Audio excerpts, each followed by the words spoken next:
Hello everyone, welcome back to my channel. আশা করি তোমরা সবাই খুব ভালো আছো। আমিও ভীষণ ভালো আছি। চলে এসেছি ঝাড়গ্রাম পার্ট 2 নিয়ে। আজকে হচ্ছে আমাদের ঝাড়গ্রামের সেকেন্ড আর লাস্ট দিন আর কি। তো আমরা সকালবেলা ঘুম থেকে উঠে পড়েছি, ফ্রেশ ট্রেশ হয়ে গিয়ে এখন আমি, অভ্র আর গণ যাচ্ছি ব্রেকফাস্ট করতে। সঞ্চিত দি আর শুভেন্দু দ্বারা আগে চলে গেছিলো, এখন আমরা যাচ্ছি। আর দেখো কত রকমের খাবার রয়েছে এখানে, অনেক কিছু ছিল।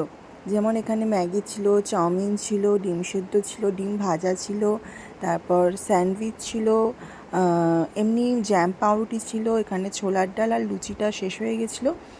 আর আমি নিয়ে নিয়েছি লুচি, ম্যাগি, অমলেট, স্যান্ডউইচ। আর এখানে গণর জন্য তরমুজ, ডিম ভাজা আর চাউমিন।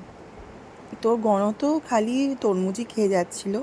তো যাই হোক, ফাইনালি আমাদের সবার ব্রেকফাস্ট হয়ে গেছে। এখন আমরা আর কি একটু তোমাদেরকে একটি জায়গাটা ঘুরে দেখাবো। এটা হচ্ছে ওদের ডাইনিং প্লেস। আর মানে ঢুকেই ওদের ডাইনিং প্লেসটা রয়েছে। আর এখানটা হচ্ছে সামনের দিকে হচ্ছে রিসেপশন। আর দেখো গণ এদিক ওদিক ঘুরে বেড়াচ্ছে, চারদিকে দেখছে। এটা হচ্ছে ওদের পার্কিং প্লেস। আর এই জায়গাটা ওদের আর কি কিচেন এরিয়া। আর দেখবে গাছের মধ্যে মুরগি বসে আছে, এই দেখো গাছের ওপর উঠে মুরগি বসে আছে। আর চারদিকটা এত সবুজ না, খুব সুন্দর লাগছিলো সকালবেলাটা দেখতে। আর এখন আমরা যাচ্ছি আর কি মানে রিসর্টের পিছন দিকটা, যেখানে পার্ক রয়েছে। আর চারদিকে দেখো দুপাশে গাছ রয়েছে, এত সুন্দর লাগে না চারদিকে সবুজ দেখতে। সত্যি ভীষণ, মানে চোখের পক্ষে তো অনেক অনেক অনেক ভালো।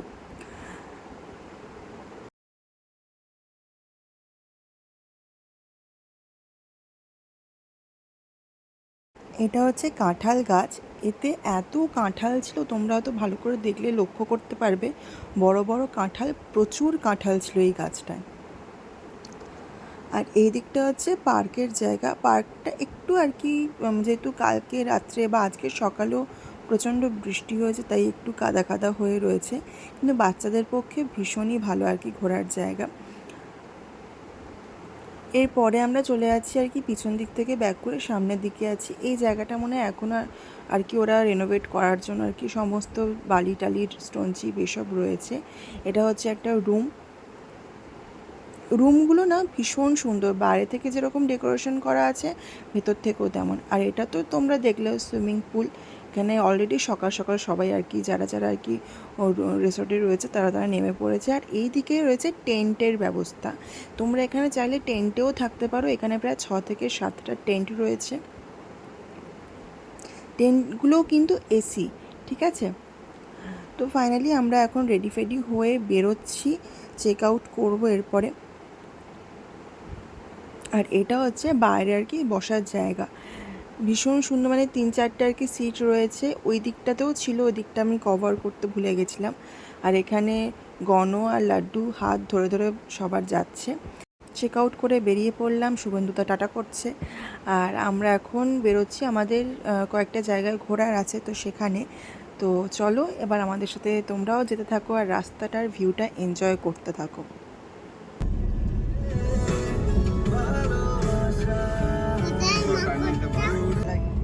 চারদিকে গাছ।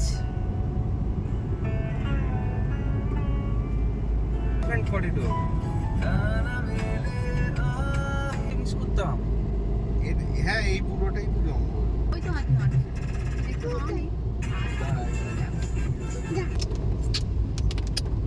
কত জঙ্গল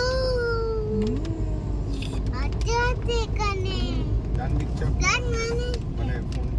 মানে বক্তা কি করে?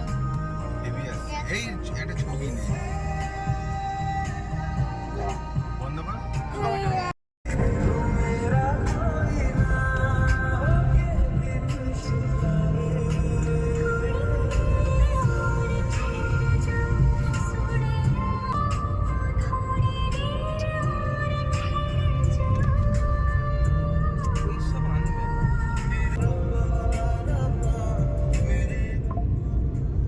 আমাদের প্রথম ডেস্টিনেশন হচ্ছে চিল্কিগড় রাজ প্যালেস। তো সেখানে আমরা পৌঁছে গেছি। এটা হচ্ছে চিল্কিগড় রাজ প্যালেসটা। এখানে এখন আর কি অফিস, মানে কোনো একটা অফিস আর কি জায়গাটা আর কি কিনে নিয়েছে। তো সেই জন্য এখানে আর কি মানুষেরা আর কি ঢুকতে পারে না, মানে সাধারণ মানুষেরা, শুধুমাত্র এখানে অফিসের লোকেরাই থাকে। তাই জন্য আমরা এখন বাইরে ঘোরাঘুরি করছিলাম। আর দেখো আমি গণকে নিয়ে ঘুরছি, আর এই ভিডিওটা কিন্তু অভ্র আর কি পুরো জায়গাটা অভ্রই কভার করেছে। তো চলো আস্তে আস্তে তোমরা দেখতে থাকো।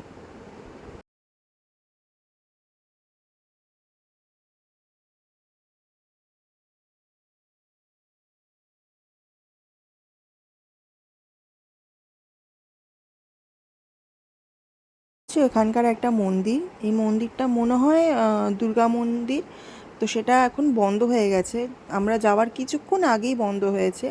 আর একটু আগে যদি পৌঁছতাম তাহলে মন্দিরটা ভেতরটা তোমাদেরকে দেখানো যেত। এই রাজবংশের একটা আর কি আমি ইতিহাস আর কি গুগল থেকে আর কি জেনেছি, তো সেটাই তোমাদের সাথে শেয়ার করছি। জানি না এটা কতটা সত্যতা আছে, তবুও বলছি।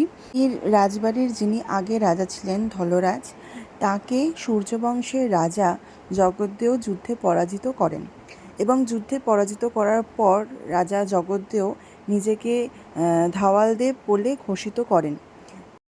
তারপর থেকে জিগিগড়ের এই রাজপরিবারকে ধাওয়ালদেব বলে ডাকা হয়। আমি জানি না এর মধ্যে কতটা সত্যতা আছে।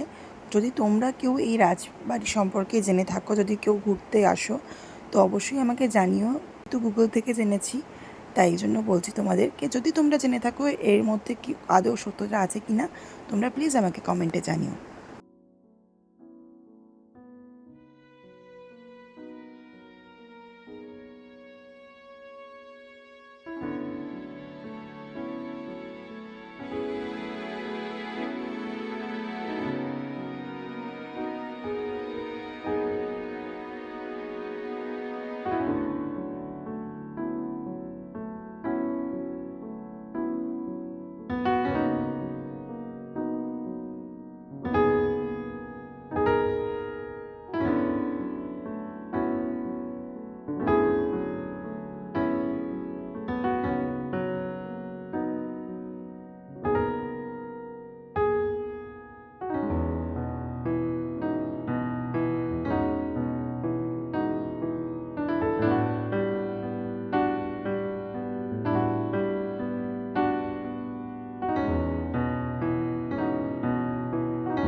আমরা কনকদুর্গা মন্দিরে এসে গেছিলাম, কিন্তু ব্যাপারটা হচ্ছে আমরা কিন্তু কনকদুর্গা মন্দির দেখতে পারিনি। এর কারণ হচ্ছে, প্রথমত বাচ্চাদের খিদে পেয়ে গেছিলো, তাই জন্য ওখানকারই একটা হোটেলে আমরা আর কি বাচ্চাদের জন্য খাবার দাবার রেডি করছিলাম। আর এখানেই দেখো পাখিটা।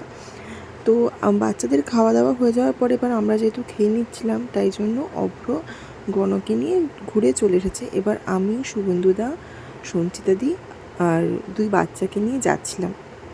তো যাওয়ার সময় অভ্র আগেই বলেছিল যে ওখানে কিন্তু প্রচুর হনুমান রয়েছে। তো ভেবেছিলাম যে ঠিক আছে, হনুমান আছে, ভালো, মন্দিরে থাকবে, কিন্তু হনুমান যে রাস্তাতেও থাকবে সেটা সত্যি জানা ছিল না। আর যখন আমরা গেছিলাম, একটা হনুমান এমন করে তেড়ে এসেছিলো, আমরা ভয়েতে ওখান থেকে আর কি ফিরে আসি। আমরা আর যেতে পারিনি, কারণ যেহেতু বাচ্চা রয়েছে সাথে, যদি একটু এদিক ওদিক কিছু হয় বা কোনো মানে কামড়ে দেয়, আঁচড়ে দেয়, সেক্ষেত্রে বিপদ হয়ে যাবে। তাই জন্য আমরা আর কনকদুর্গা মন্দির দর্শন করতে পারিনি। ওখান থেকে আমরা বেরিয়ে এখন আমরা যাব ঝাড়গ্রাম জুতে। তো চলো যাওয়া যাক। আমরা এসে পড়েছিলাম ঝাড়গ্রামের জঙ্গল মহল জুওলজিক্যাল পার্কে। এখানে আমাদের পার হেড আর কি 50 টাকা করে টিকিট লেগেছিলো, বাচ্চাদের জন্য ফি ছিল যেহেতু ওদের এখনও 3 বছর হয়নি। এখানে আর কি ওরা আর কি অ্যারো দিয়ে দেখিয়ে দিয়েছে যে কোন দিকে মানে কোন পশুরা রয়েছে। তো সেই অনুযায়ী আর কি আমরা গেছিলাম। এটা ওনাদের আর কি ক্যান্টিন। যেহেতু গরমকাল ছিল তাই সেরকম খুব একটা যে পশু আমরা দেখতে পেরেছি সেটা একদমই নয়। খুব কম সংখ্যক পশু দেখতে পেয়েছি। বাঘ, সিংহ, বাঘ দেখতে পেয়েছি। সেই বাঘটাকে এমন দূরে দেখেছি যার ফলে তাকে আর ক্যাপচার করা হয়নি। তো এটা হচ্ছে পাখির সেকশনটা। এখানে পুরো পাখি রয়েছে। এটা হচ্ছে ময়ূর, 2-3টে ময়ূরকে দেখতে পেয়েছিলাম আমরা।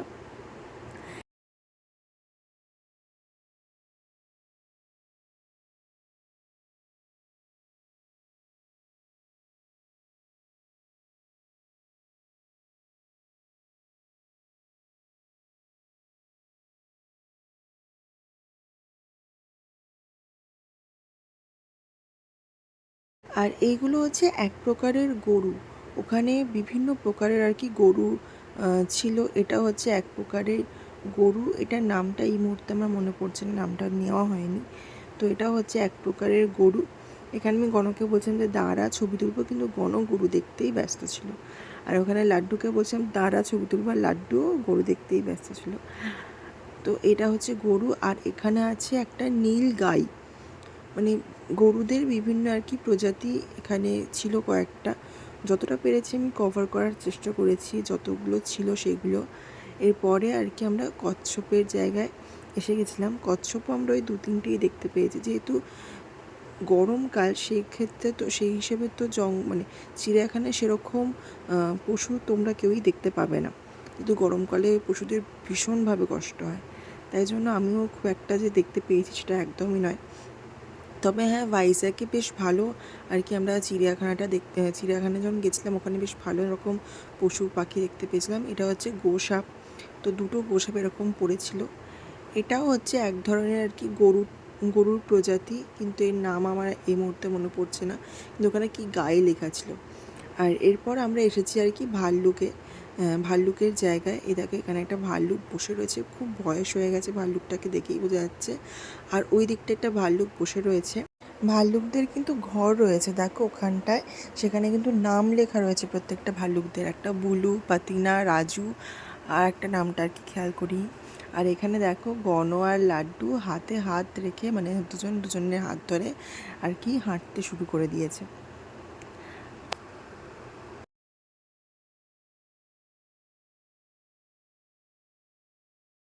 আর এটা হচ্ছে এটা বেবুন। এখানে 3-4টে বেবুন ছিল।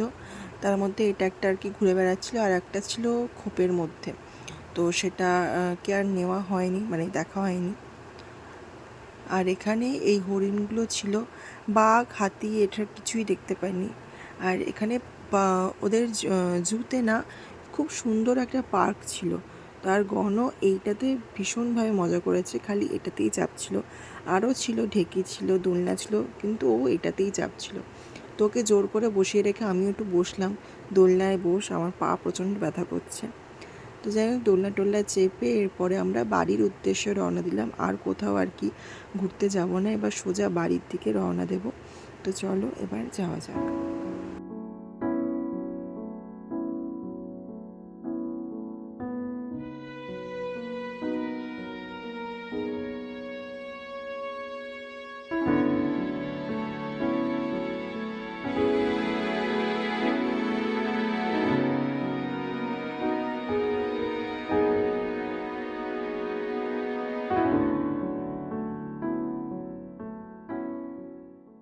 কোলাঘাটের পাশ দিয়ে যাব আর না দাঁড়ালে হয়, তাই জন্য একটু খাওয়া দাওয়ার জন্যই বালাজি হোটেল অ্যান্ড রেস্টুরেন্টে দাঁড়িয়েছিলাম। একটু চাউমিন খেয়েছিলাম আর চা নিয়েছিলাম। আর এখানে মিমি দিদিরাও এসেছিলো শেরি পাঞ্জাবের ওখানে। শেরি পাঞ্জাবে আমাদেরও দাঁড়ানোর কথা ছিল, কিন্তু এত ভিড় ছিল আর দাঁড়ায়নি। যাই হোক মিমি দিদিদের সাথে দেখা টাকা করে এখন আমরা যাচ্ছি বাড়ির উদ্দেশ্যে। মিমি দিদিরাও বেরিয়ে গেছে বাড়ির উদ্দেশ্যে, আমরাও বেরিয়ে যাচ্ছি বাড়ির উদ্দেশ্যে। প্রচণ্ড টায়ার্ড লাগছিল। মানে সারাদিন শুধু হাঁটাহাঁটি হয়েছে না, সেরকম বসা টসা কিছুই হয়নি। যতই গাড়িতে বসে থাকি না কেন একটা তো অস্বস্তি হয় কখন বাড়ি যাব। প্রায় ঘন্টা জার্নি করে, মানে 6 ঘন্টা বলতে এদিক ওদিক ঘুরে টুরে বসে খেয়ে দিয়ে গাড়িতে থেকে আমরা ফাইনালি গ্যারেজে পৌঁছেছি। এবার যাব আমরা বাড়িতে।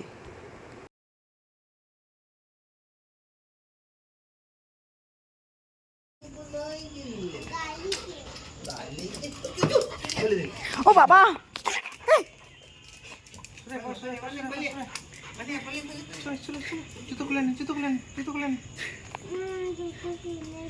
এই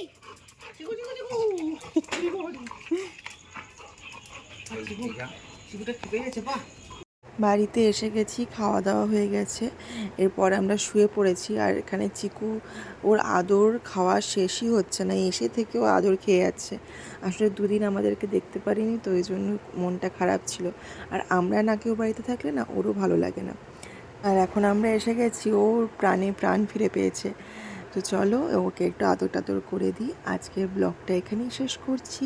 যদি কিছু ভালো লেগে থাকে please do like, comment and share and do subscribe. আবার দেখা হবে নেক্সট ব্লগে। Tata, good night.